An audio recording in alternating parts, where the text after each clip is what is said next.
Hello, and welcome to Overcome a Mental Health Podcast. I'm your host, Travis White. This is a place for you to share your mental health stories. I'm very excited to introduce tonight's guest. We are speaking with Todd Patkin. Todd is a successful entrepreneur, business leader, and author who has dedicated his career to helping others discover what truly matters in life. Todd, welcome to the show. Thanks, Travis. And without wasting any time, I'm just going to turn the time over to you and have you tell us about your journey. Well, Travis, as a young kid, I was bullied a lot, and that led me to be a perfectionist. I wanted to really be more successful in the future than the bullies because I couldn't beat them up. I was a lot smaller than them. I also suffered from a lot of separation anxiety. I couldn't stay over a friend's house at night. The mother had to drive me home. And all of this led me to Tufts University. And they say if you can't get into Harvard, you go to Tufts. So I had the separation anxiety, even though my parents paid for a room for me. Slept home most nights. I needed to be with my dad and my mom. And I had the perfectionism. I needed to get straight A's in college, which was very, very difficult.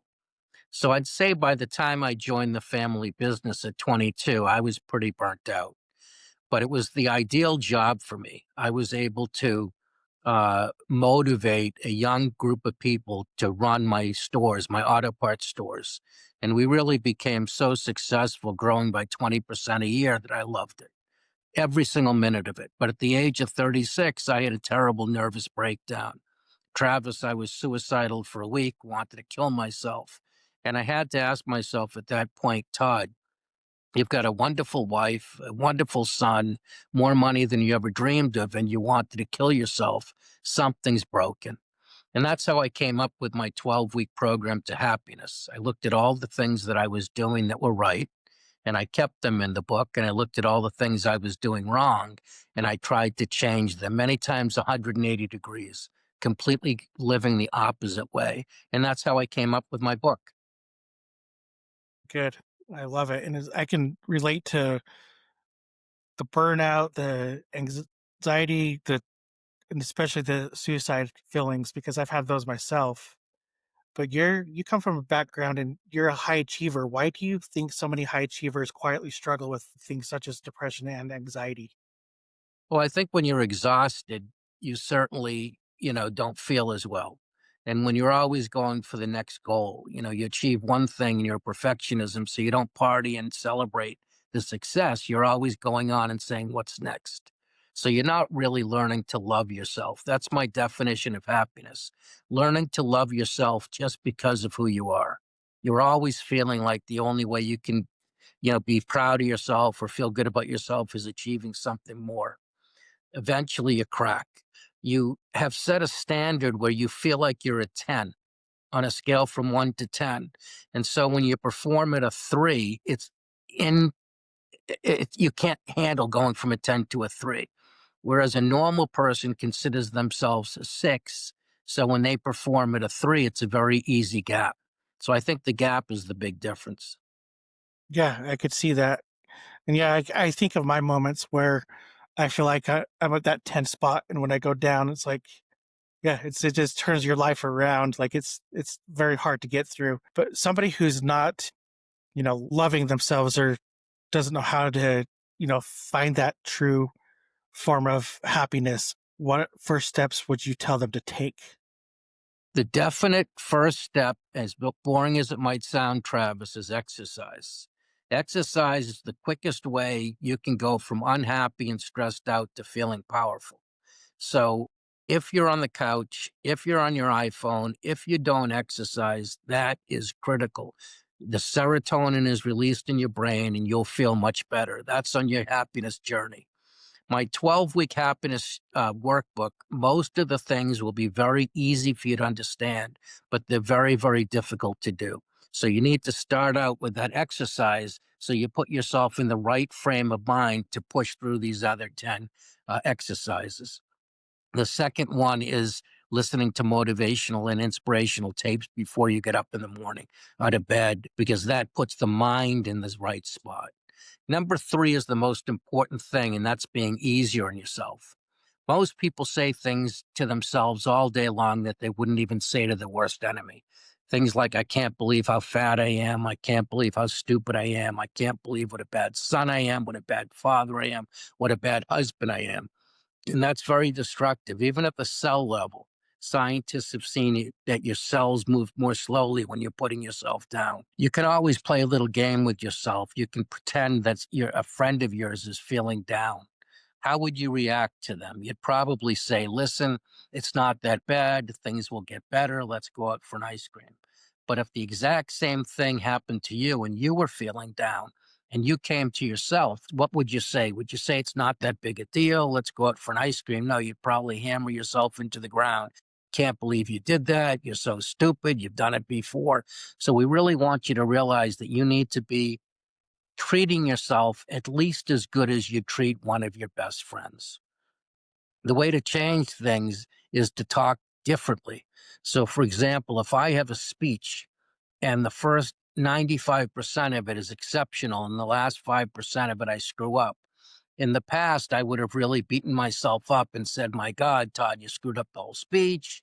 Everybody must be laughing at you. Today, I say, Todd, what a great speech. You hammered it home. You did great. You screwed up a little at the end, but people probably didn't even notice it. So it's the way that you talk to yourself. The other thing we want people to do is celebrate their successes.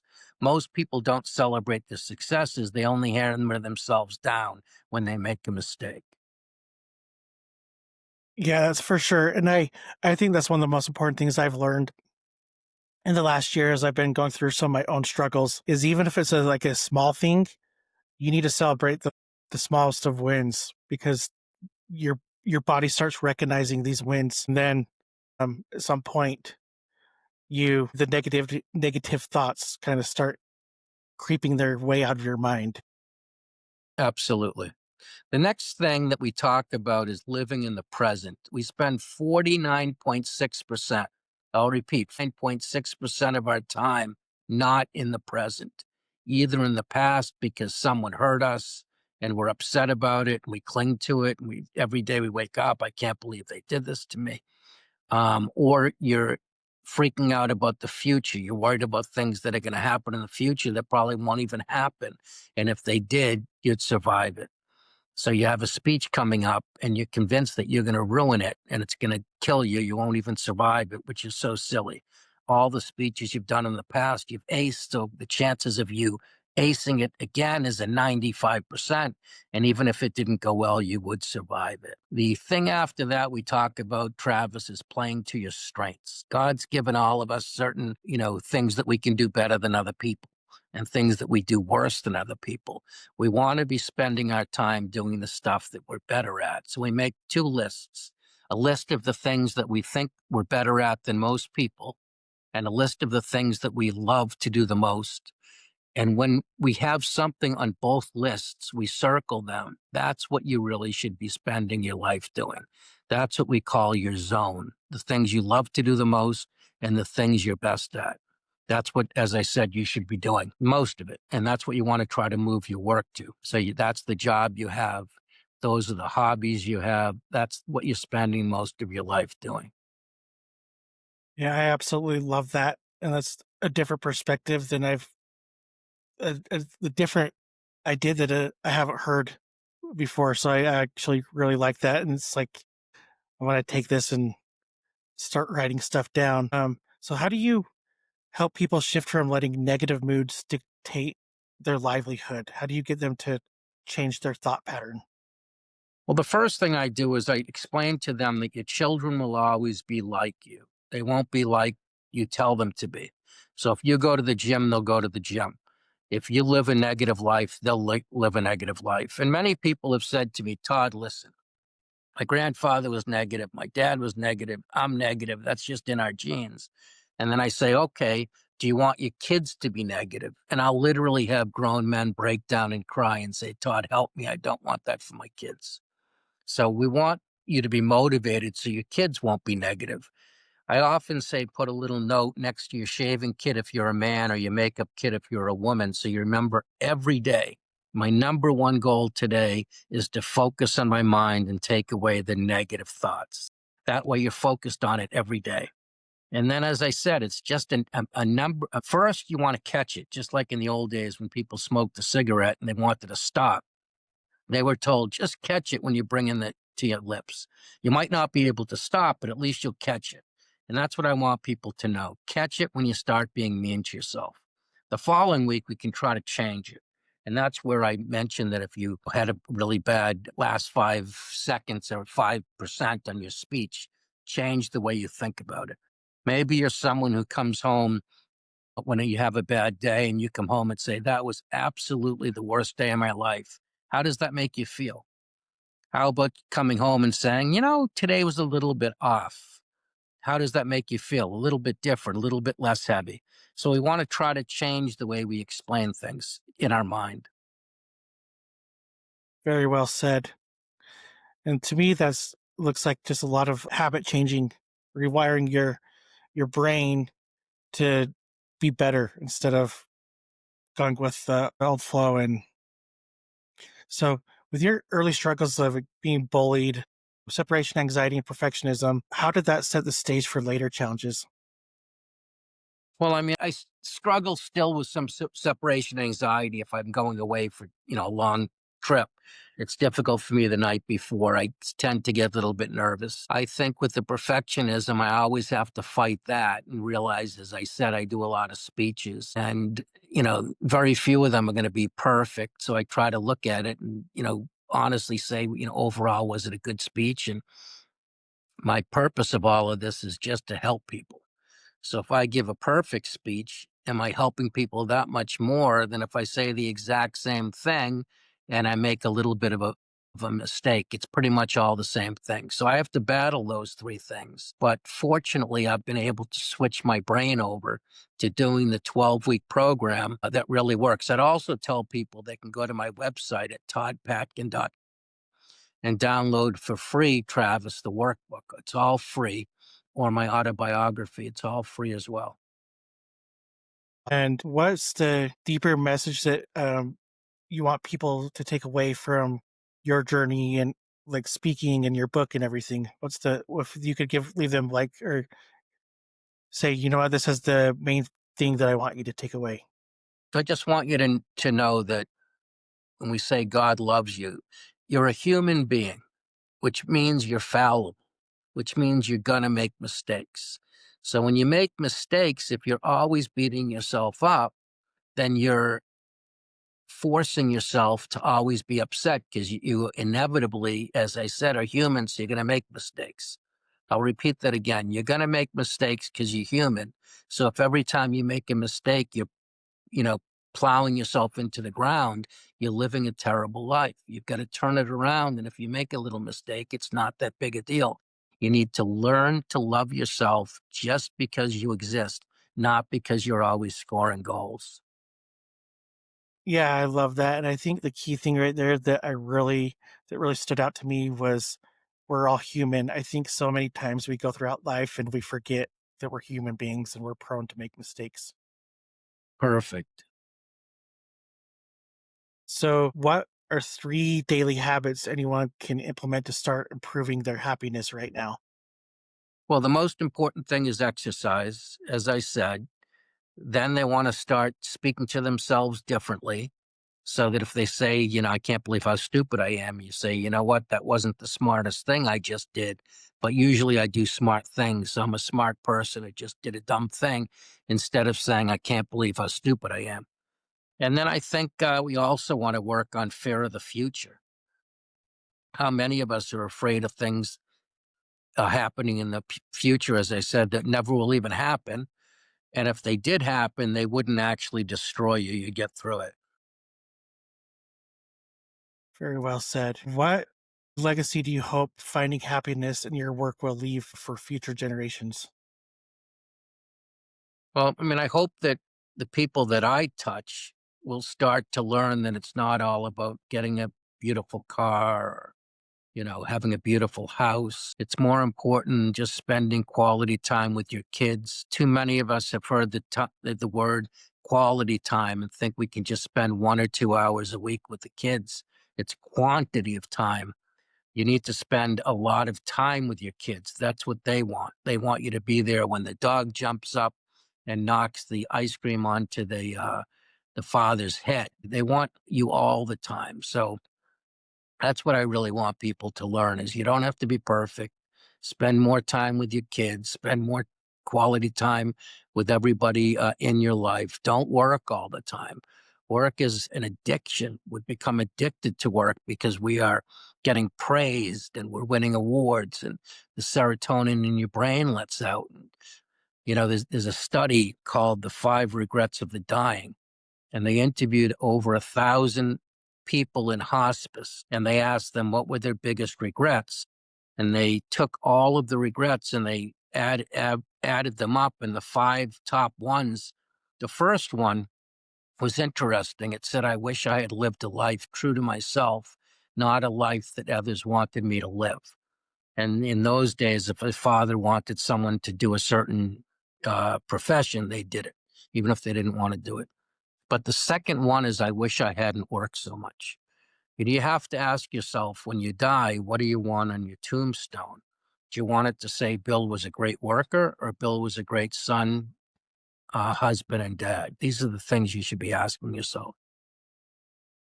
That's very interesting. I like that. Uh, advice do you have for listeners who feel trapped by external expectations? I think at some point you just need to grow up and realize that it's about you. They say that the reason why people who are 60, 70, and 80 are actually happier than people who are younger is they get to the point where they don't care what other people say about them. They don't, they care about all of that stuff. They don't have to be perfect. They don't have to be jet setting around the world and, making speeches and being Tony Robbins. They can just do the best they can do. So don't listen to other people. They're always going to be talking about you. If you do bad, they're going to put you down. If you do good, they're going to be jealous and put you down. Just be a good person. Yeah, I absolutely love that. And I think, like, for me, the more that the less I care what others think, it's like the better off I do, like the better I do inside my mind. And it's, yeah, you need to live for yourself. Absolutely. What warning signs should people pay attention to before they hit their breaking point? Well, certainly exhaustion. Uh, Before I broke down, I was just physically and mentally exhausted. I was, Travis, it took me by complete surprise, to be honest with you. So I don't really know about warning signs. Try to eat the right stuff, try not to overdo it. It's when we're really exhausted. We've been stressed out for so long that it hits us like a ton of bricks. But again, the big thing the elephant in the room is medications. Because if you've been suicidal, I assume you've taken meds. And I tell everybody, I'm not a doctor. I don't want to get in trouble. You got to see a Mhm. psychiatrist. But if you can't get out of bed for 2 or 3 days and you want to kill yourself for 2 or 3 days, I mean, meds saved my life. Yeah, and it's I don't know. It's one of those things that's really hard to be that vulnerable. But it's I was in a spot where there's some medication and some, honestly, for me, it was brother-in-law, and I had to end up calling the suicide hotline at one point because I was just to the point where I didn't know how to go on. That's great that you did that. What role, or let me rephrase it. After your breakdown, how did you begin your process of moving on? It was so long ago that I come back to the meds. I was broken, and 3 weeks later, I was myself again. So for me, it was really the medication and the exercise were the two big things that got me back on track. And have you done like any type of therapy or have, I guess, yeah, I guess you can kind of talked about it. You talk a lot about self-talk. So I guess that kind of avoids the question I was going into. Well, I haven't done a lot of therapy. What I find is this: every 3 or 4 years, I get down again and I struggle. And when I'm struggling, I don't really want to see a therapist because they bring you down further, I feel. And when I'm riding high, I don't want to see a therapist because why do I want to be brought down? Mhm. So I've never really done much therapy. And I'm sure that's to the detriment of myself. And there's one thing that I always say on the show, or I've said a few times, I should say, is I don't think therapy is for everyone. I think everyone has their own ways of healing, whether it's a book, meditation, or whatever. But I've known a couple people that got into therapy. They're like, you know what, this isn't for me. So power to you for doing what you had to do to get through the struggles. Thank you. Thank you. If you could, knowing what you know now, if you could go back and talk to your younger self, what would you say? I think I'd say stop being so hard on yourself. You don't have to be perfect. Every test doesn't have to be an A plus. If you get a B, I used to study for tests at Tufts University for 20 hours, even though I knew it after 8 hours. I was so nervous I wasn't going to get an A that 12 hours was wasted time. So I would say, look, if you get a B, it's okay. If you do anything and it's not perfect, it's okay. I would have really changed that whole perfectionist because now I'm 60 years old and I don't need to be perfect. I laugh at my mistakes. I had a fortune cookie. It said you grow up the first day you're able to learn to laugh at your own mistakes. So I'd be a lot less hard on myself. Yeah, and I haven't really struggled much with perfectionism, but I have struggled. Like I have been really hard on myself, and I would have kept that fortune. I like that. Yeah. It's one of the probably better ones that I've heard. How can we recognize when success is actually costing us our happiness? Well, I think the one thing you don't want to do is make think that money leads to is happiness. Money can certainly make life happier, makes life easier, but if you're always trying to get more money, I think you're fooling yourself. As you said earlier, just as many rich people commit suicide as poor people. So I would just encourage people not to always focus on the things in life. Focus on how you feel and your relationship with your kids and your wife and your parents. Yeah, I totally agree with you. In the end, it's like it's. I always hear this thing too. It's like what was it? It was something along the lines of like, thinking about the job because some people focus on their career over family or whatever. Most jobs will get rid of you and replace you within a day, whereas your family is always going to be there. They're the ones in the end that really matter. I love that. The other thing is ask yourself when you pass away what you want on your tombstone. Do you want it to say Bill was a great worker or Bill was a great son, husband, and father? Yeah, Whatever that's what you should be. If that's what you want, then that's what you should be working for. If you don't want it to be Bill is a great worker, then why are you working 70, 80 hours a week and not seeing your family at all? yeah. I actually think I read a statistic just recently that said the average man spends what was it 1.7 hours a day with his kids. Terrible. Yeah, and me thinking like I'm a father of three, and I'm like I don't want to be that guy. Kids want you as much as they can, as I said. They would rather have you for, you know, 12 hours a week just sitting on the couch watching their favorite cartoon than 2 hours a week you taking them to their favorite amusement park. They want the time with you. Yes, they totally do, and it's the best feeling when one of them comes up and hasn't seen you all day, and just like gives you a big hug. I'm like, this is worth like working from home and doing what I do. So Absolutely.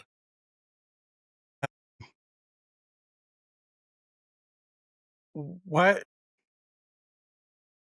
is You've asked some great questions, as good as anyone's ever asked me. So you did a great job.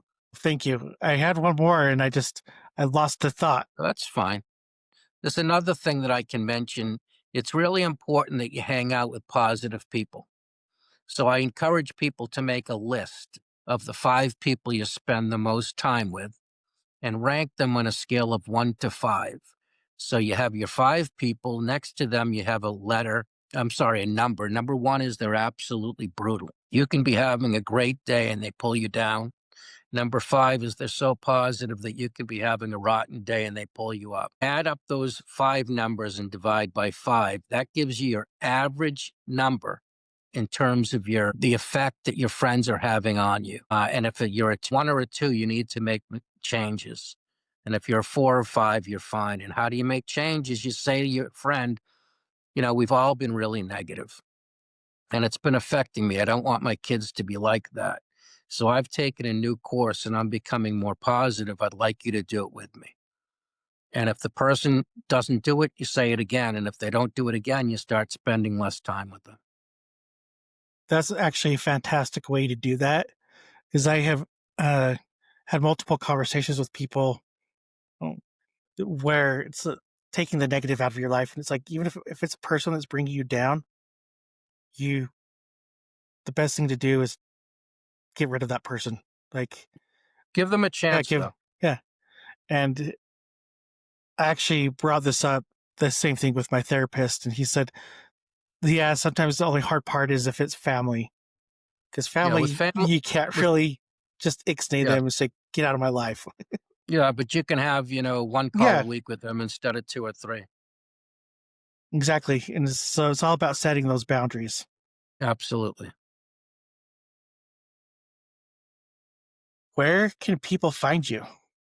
So if they go to toddpatkin.com, that's TODDPATKIN.com, toddpatkin.com. They can download my workbook for free. It's my 12 weeks to happiness. That 12 weeks has helped many, many people feel happier. It will help you. You can download my autobiography. You can go to my videos where you'll see me speaking about each of the 12 weeks. I also have a TED Talk, so much more at that website. And where do you, most of your speaking engagements, like, I'll pretty much go anywhere where someone can get 100 people in the room for me. And I'm free. I don't charge. I just, expect them to pay for my airfare and hotel. that's really cool. I feel like we've covered a lot of topics and kind of different, went through quite a few questions there. Is there anything that you would like to bring up or discuss that we did not go over? I just want to remind people if you're in rough shape, go to the gym or at least go for a walk. Exercise makes the first and greatest deal if you're struggling. And then one last question that I ask every guest here. What do you feel is the biggest stigma when it comes to mental health?